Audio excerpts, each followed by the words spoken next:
you guys. Like, these are the things that I would address. And I'm speaking from my unique perspective on business and the fact that I don't look at business with the lens that anyone else out there has. And we all have our own unique lens, but my lens is very different to a lot of people in marketing. I'm also speaking from nearly 20 years experience in online business.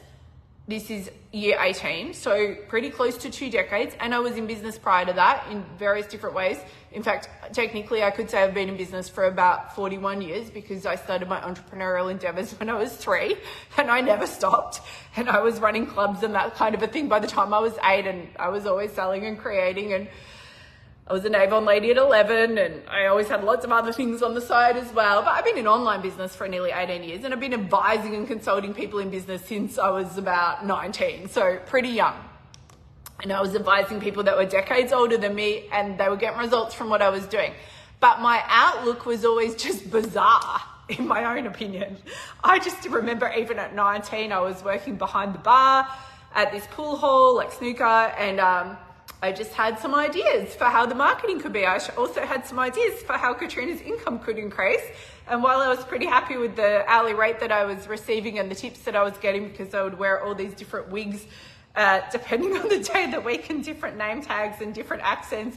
And I basically split tested and figure out which wig and which accent and which general persona that I would decide to come in with got the most tips. So I had this big blonde wig with bangs, and I wore the name tag Melanie. Melanie got great tips. And by the way, Australia does not have a tipping culture, and this was 25 years ago, and it was in the Bogan suburbs of Melbourne. Bogan, for anyone who does not know that term, kind of means like Aussie redneck. Or I think in the UK you call it like shav, is that right? So that's where I grew up, at least in those part of the years. I also grew up in Germany. So a little bit of backstory, I grew up my teen years in Germany, but came back when I was 16.